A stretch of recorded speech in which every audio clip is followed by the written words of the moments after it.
ಬೆಂಗಳೂರು ದಕ್ಷಿಣ ಜಿಲ್ಲೆ ಚನ್ನಪಟ್ಟಣ ತಾಲೂಕಿನ ಇತಿಹಾಸ ಪ್ರಸಿದ್ಧವಾದ ಶ್ರೀ ಕೆಂಗಲ್ ಕ್ಷೇತ್ರದಲ್ಲಿ ನಿರ್ಮಾಣವಾಗಿ ಇಂದು ಅಳಿವಿನ ಅಂಚಿನಲ್ಲಿರುವ ಭಾರತದ ಹೆಮ್ಮೆಯ ಕರ್ನಾಟಕದ ಆಡಳಿತ ಸೌಧ ವಿಧಾನಸೌಧದ ನಿರ್ಮಾತೃ ಮಾಜಿ ಮುಖ್ಯಮಂತ್ರಿಗಳಾದ ಶ್ರೀ ಕೆಂಗಲ್ ಹನುಮಂತಯ್ಯವರ ಸ್ಮಾರಕದ ಬಳಿ ಜಯ ಕರ್ನಾಟಕ ಸಂಘಟನೆಯ ರಾಜ್ಯಾಧ್ಯಕ್ಷ ಕುಮಾರಸ್ವಾಮಿ ಮಾಧ್ಯಮಗೋಷ್ಠಿ ನಡೆಸಿದರು. ಈ ಸಂದರ್ಭದಲ್ಲಿ ಜಿಲ್ಲೆಯ ಜನರ ನಾಡಿಮಿಡಿತ ಸಂಗ್ರಾಮ ಟಿವಿಯ ಜೊತೆ ಮಾತನಾಡಿದರು. ಕರ್ನಾಟಕದ ಆಡಳಿತ ಸೌಧ ವಿಧಾನಸೌಧವನ್ನು ನಿರ್ಮಾಣ ಮಾಡಿದ ಕರ್ನಾಟಕ ರಾಜ್ಯಕ್ಕೆ ಭರಪೂರ ಕೊಡುಗೆಗಳನ್ನು ನೀಡಿದ ಜಿಲ್ಲೆಯ ಕೀರ್ತಿಯನ್ನು ಉತ್ತುಂಗಕ್ಕೆ ಏರಿಸಿದ ಭಾರತದ ಸ್ವಾತಂತ್ರ್ಯ ಹೋರಾಟಗಾರ ವಿಶಾಲ ಮೈಸೂರು ರಾಜ್ಯದ ಮಾಜಿ ಮುಖ್ಯಮಂತ್ರಿಗಳಾದ ಶ್ರೀ ಕೆಂಗಲ್ ಹನುಮಂತಯ್ಯವರ ಸಮಾಧಿ ಇದ್ದರೂ ಇಲ್ಲದಂತಾಗಿರುವುದು ಜಿಲ್ಲಾಡಳಿತದ ಸಂಪೂರ್ಣ ವೈಫಲ್ಯವನ್ನು ಅನಾವರಣ ಮಾಡಿದೆ ಎಂದು ವಿಷಾದಿಸಿದರು. ಸಮಾಧಿ ಎಂದು ಹೆಸರು ಸೂಚಿಸಿರುವ ಈ ಪವಿತ್ರ ಸ್ಥಳಕ್ಕೆ ಸ್ಮಾರಕ ಎಂದು ನಾಮಕರಣವಾಗಬೇಕು.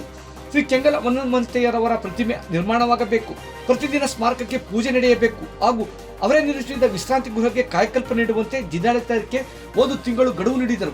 ಈ ಸಂದರ್ಭದಲ್ಲಿ ಕರ್ನಾಟಕ ರಾಜ್ಯ ರೈತ ಸಂಘದ ರಾಜ್ಯ ಉಪಾಧ್ಯಕ್ಷ ಆಣಿಗೆರೆ ಮಲ್ಲಯ್ಯ, ನಮ್ಮ ನೆಲದ ನಾಯಕನಿಗೆ ನಾವು ನೀಡುತ್ತಿರುವ ಅಪಮಾನ ಇದು ಎಂದು ಶ್ರೀ ಕೆಂಗಲ್ ಹನುಮಂತಯ್ಯರವರ ಸಮಾಧಿಯ ದುಸ್ಥಿತಿಯ ಬಗ್ಗೆ ಜಿಲ್ಲಾಡಳಿತ ಹಾಗೂ ನಮ್ಮ ನೆಲದ ಸಚಿವರು ಹಾಗೂ ಶಾಸಕರ ಬೇಜವಾಬ್ದಾರಿ ಬಗ್ಗೆ ಟೀಕಾಪ್ರಹಾರ ನಡೆಸಿದರು. ಮಾಧ್ಯಮದ ಸ್ನೇಹಿತರೆ, ಇವತ್ತೇನು ತುರ್ತು ಪತ್ರಿಕಾಗೋಷ್ಠಿಯನ್ನ ಕರೆದಿರ್ತಕ್ಕಂಥ ಉದ್ದೇಶ, ಈಗಾಗಲೇ ನಾಡು ಕಂಡಂತ ಅಪ್ರತಿಮ ನಾಯಕರು ವಿಧಾನಸೌಧವನ್ನು ಕಟ್ಟಿದಂಥ ಕೆಂಗಲ್ ಹನುಮಂತಯ್ಯನವರ ಸಮಾಧಿಯ ಹತ್ರ ನಾವಿದ್ದೇವೆ. ಕೆಂಗಲ್ ಹನುಮಂತಯ್ಯನವರು ದೂರದೃಷ್ಟಿಯನ್ನು ಇಟ್ಟುಕೊಂಡು ಆವತ್ತು ವಿಧಾನಸೌಧವನ್ನು ಕಟ್ಟಿದ್ರು. ಇವತ್ತು ಅಂಥ ಮಹನೀಯರ ಸಮಾಧಿನೇ ಸ್ಮಾರಕ ಮಾಡಬೇಕು ಅಂತ ಹಲವಾರು ವರ್ಷಗಳಿಂದ ಹಲವಾರು ಚಿಂತಕರು, ಅವರ ಅಭಿಮಾನಿಗಳು, ಈ ಭಾಗದ ಎಲ್ಲ ಸಾರ್ವಜನಿಕರು ಒತ್ತಾಯಿಸಿದ್ರು ಕೂಡ ಇನ್ನೂ ಕೂಡ ಅವರ ಸಮಾಧಿಯನ್ನು ಸ್ಮಾರಕ ಮಾಡದೇ ಇರತಕ್ಕಂಥ ಜಿಲ್ಲಾಡಳಿತ ಮತ್ತು ಕರ್ನಾಟಕ ರಾಜ್ಯ ಸರ್ಕಾರದ ಧೋರಣೆಯನ್ನು ಖಂಡಿಸಿ ಇವತ್ತು ಪತ್ರಿಕಾಗೋಷ್ಠಿಯನ್ನು ನಾವು ಮಾಡ್ತಾ ಇದ್ದೇವೆ. ಕೂಡಲೇ ಜಿಲ್ಲಾಡಳಿತ ನಿದ್ದೆಯಲ್ಲಿ ಏನು ಮಲಗಿದೆ, ಜಿಲ್ಲಾಡಳಿತ ನಿದ್ದೆಯಿಂದ ಎದ್ದೇಳಬೇಕು. ಈ ಜಿಲ್ಲಾಧಿಕಾರಿಗಳು ಬರೀ AC ರೂಮಲ್ಲಿ ಕೂತ್ರೆ ಸಾಲದು, ಈ ಅಪ್ರತಿಮ ನಾಯಕರನ್ನ ಕೆಂಗಲ್ ಹನುಮಂತಯ್ಯರವರ ಸ್ಮಾರಕವನ್ನ ಮಾಡಲಿಕ್ಕೆ ಯಾಕೆ ಮುಂದಾಗಲಿಲ್ಲ? 2.5 ವರ್ಷ ಆಗಿದೆ ಈ ಜಿಲ್ಲಾಧಿಕಾರಿಗಳು ಬಂದು.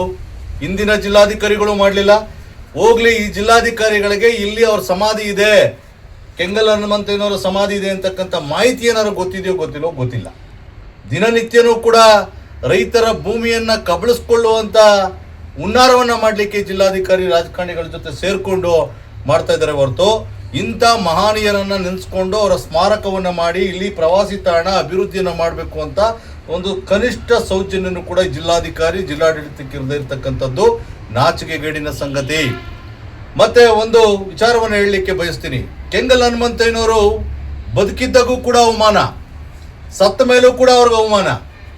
ಅವರು ಕಟ್ಟಿಸಿದಂಥ 1975ನೇ ಇಸ್ವಿನಲ್ಲಿ ಕಟ್ಟಿಸಿದಂಥ ಮೇಲ್ಗಡೆ ಅಲ್ಲಿ ಗುಡ್ಡೆ ಮೇಲೆ ಇರ್ತಕ್ಕಂಥ ಗೆಸ್ಟ್ ಹೌಸನ್ನು, ಐಷಾರಾಮಿ ಗೆಸ್ಟ್ ಹೌಸನ್ನು ಅವರು ಈ ಕಡೆ ಬಂದಂಥ ಸಂದರ್ಭದಲ್ಲಿ ನಾವೆಲ್ಲರೂ ಕೂಡ ತಂಗ್ಲಿಕ್ಕೆ ಅವರೆಲ್ಲರೂ ಕೂಡ ಅಂತೇಳಿ ಮಾಡಿದ್ದಂಥ ಆ ಗೆಸ್ಟ್ ಹೌಸು ಕೂಡ ಮಳೆಯೆಲ್ಲ ಬೆಳ್ಕೊಂಡು, ದಯವಿಟ್ಟು ತಾವು ಮಾಧ್ಯಮದವ್ರು ಹೋಗಿ ನೋಡಿ, ಎಲ್ಲ ಮಳೆ ಬೆಳ್ಕೊಂಡು ಕಾಡ್ ಥರ ಆಗಿದೆ. ಅದೇನೇ ಸಮಸ್ಯೆ ಇರ್ಬೋದು, ಅವರ ಕುಟುಂಬದವರ ಆಸ್ತಿಯ ಸಮಸ್ಯೆ ಅಂತ ಕೆಲವರು ಹೇಳ್ತಾರೆ, ಏನೇ ಇರ್ಬೋದು, ಸರ್ಕಾರಕ್ಕೆ ಅದನ್ನ ಬಗೆಹರಿಸೋದು ದೊಡ್ಡ ವಿಚಾರವಲ್ಲ. ಇಂಥ ಮಾನ್ಯರು ನೋಡಿ, ಆವತ್ತು ಕೆಂಗಲ್ ಹನುಮಂತಯ್ಯನವರು ದೂರದೃಷ್ಟಿ ಇಟ್ಕೊಂಡು ವಿಧಾನಸೌಧವನ್ನು ಕಟ್ಟಿದಾಗ ಸುಮಾರು ಆವತ್ತಿನ ವಿಧಾನಸೌಧಕ್ಕೆ ವೆಚ್ಚ ಆದಂಥದ್ದು 80 ರಿಂದ 90 ಲಕ್ಷ ಅಂತೇಳಿ ಅಂದಾಜನ್ನು ಮಾಡಿರ್ತಾರೆ. ಆದರೆ ಅವತ್ತು ಖರ್ಚುಗಳು ಪ್ರತಿ ವರ್ಷನೂ ಜಾಸ್ತಿ ಆಗಿ 1,20,20,00,000 ಆಗ್ತದೆ. ಆ ಸಂದರ್ಭದಲ್ಲಿ ಕೆಂಗಲ್ ಹನುಮಂತಯ್ಯನವ್ರಿಗೆ ಯಾರು ಕೂಡ ಆರೋಪ ಮಾಡೋದಿಲ್ಲ. ಒಂದು ಸ್ವಲ್ಪ ವಿರೋಧ ಪಕ್ಷದವರು ಗುಸು ಅಂತ ಮಾತಾಡ್ಕೋತಾರಂತೆ. ಎಲ್ಲೋ ಇದ್ರಲ್ಲಿ ಅವ್ಯವಹಾರ ಆಗಿರ್ಬೋದು, ಕೆಂಗಲ್ ಹನುಮಂತಯ್ಯನವರು ದುಡ್ಡು ಹೊಡೆದ್ಬಿಟ್ಟಿರ್ಬೋದು ಅಂತ ಗುಸು ಮಾತಾಡ್ಕೊಂಡಿದ್ದಕ್ಕೆ ಕೆಂಗಲ್ ಹನುಮಂತಯ್ಯನವರು ಅವತ್ತು ಮುಖ್ಯಮಂತ್ರಿ ಸ್ಥಾನಕ್ಕೆ ರಾಜೀನಾಮೆಯನ್ನ ಕೊಡ್ತಾರೆ. ಅದೇ ಇವತ್ತಿನ ಮುಖ್ಯಮಂತ್ರಿಗಳು, ಉಪಮುಖ್ಯಮಂತ್ರಿಗಳ ಮೇಲೆ ಕೋಟ್ಯಾಂತರ ರೂಪಾಯಿ ಹಗರಣ, ಮೂಢ ಹಗರಣ, ಎಲ್ಲ ಹಗರಣಗಳಿದ್ರು ಕೂಡ ಯಾವುದೇ ತರದ ಕೇರಿಲ್ಲ. ಇಂಥ ಸಜ್ಜನ ರಾಜಕಾರಣಿ ಅವತ್ತು ವಿಧಾನಸೌಧವನ್ನ ಕಟ್ಟಿ ರಾಜಭಾರ ಮಾಡಲಿಲ್ಲ. ಈ ಆರೋಪ ಕೇಳಿ ಬಂತು ಅಂತೇಳಿ ರಾಜೀನಾಮೆಯನ್ನ ಕೊಟ್ಟು ಅವ್ರು ವಿಧಾನಸೌಧದ ಮೆಟ್ಲೆ ಹತ್ತಲಿಲ್ಲ ಕೆಂಗಲ್ ಹನುಮಂತಯ್ಯನವರು. ಇಂಥ ಮಹನೀಯರ ಸ್ಮಾರಕವನ್ನ ಮಾಡಲಿಕ್ಕೆ ಯಾಕೆ ಜಿಲ್ಲಾಡಳಿತ ಸರ್ಕಾರಕ್ಕೆ ನಿರ್ಲಕ್ಷ್ಯ? ಇವತ್ತು ಈ ಜಿಲ್ಲೆಯ ರಾಜಕಾರಣಿಗಳು 5 ಜನ MLAಗಳಿದ್ದೀರಿ. ಇವತ್ತು ಒಬ್ರು ಮುಖ್ಯಮಂತ್ರಿ ಆಗ್ಬೇಕು ಅಂತೇಳಿ ಈಗಾಗಲೇ ಪೈಪೋಟಿ. ರಾಜಕಾರಣ, ನಿಮ್ಮ ರಾಜಕಾರಣಿಗಳ ತೇವಲುಗಳನ್ನ ತೀರಿಸ್ಕೊಳ್ಳಿಕ್ಕೆ ವಿಧಾನಸೌಧ ಕೆಂಗಲ್ ಹನುಮಂತನವ್ರು ಕಟ್ಟಿದಂತ ವಿಧಾನಸೌಧ ಬೇಕು. ಆದ್ರೆ ಇದೇ ದೇವಸ್ಥಾನಕ್ಕೆ ಬರ್ತೀರಿ, ಎಲೆಕ್ಷನ್ ನಿಂತ್ಕೋಬೇಕಾದ್ರೆ, ಮಂತ್ರಿಗಳಾಗಬೇಕಾದ್ರೆ ಈ ದೇವಸ್ಥಾನಕ್ಕೆ ಯಾರು ಆಂಜನೇಯ ಸ್ವಾಮಿ ದೇವಸ್ಥಾನಕ್ಕೆ ಬಂದು ನಿಮ್ ಬಿ ಫಾರಂಗಳನ್ನ ಇಟ್ಟು ಪೂಜೆ ಮಾಡ್ತೀರಿ. ಮಾಡಿ, ತಪ್ಪೇನಿಲ್ಲ. ದೇವಸ್ಥಾನಕ್ಕೂ ಮಾಡಬೇಕು. ಒಬ್ಬ MLA ಗಾದ್ರೂ ಕೂಡ ಕೆಂಗಲ್ ಹನುಮಂತನವರ ಸಮಾಧಿ ಕಾಣಿಸ್ಲಿಲ್ಲ, ಸ್ಮಾರಕ ಕಾಣಿಸ್ಲಿಲ್ಲ. ದುರ್ದೈವ, ಈ ಜಿಲ್ಲೆಯ ಜನರ ದುರ್ದೈವ, ಕೆಂಗಲ್ ಹನುಮಂತನವರ ಅಭಿಮಾನಿಗಳ ದುರ್ದೈವ. ಇಂಥ ರಾಜಕಾರಣಿಗಳನ್ನ ಆಯ್ಕೆ ಮಾಡಿ ಕಳಿಸಿರ್ತಕ್ಕಂಥ ನಮ್ಮ ಜಿಲ್ಲೆಯ ಜನರು ತಲೆಯನ್ನು ತಗ್ಗಿಸ್ಬೇಕಾದಂತ ಪರಿಸ್ಥಿತಿ ಬಂದಿದೆ. ಆ ಕಾರಣದಿಂದ ನಮ್ಮ ಮಲ್ಲೇನವರು ನಾವು ಇವತ್ತು ಯಾವುದೇ ಕಾರಣಕ್ಕೂ ಇನ್ನು 1 ತಿಂಗಳ ಕಾಲ ಗಡುವನ್ನು ಕೊಡೋಣ.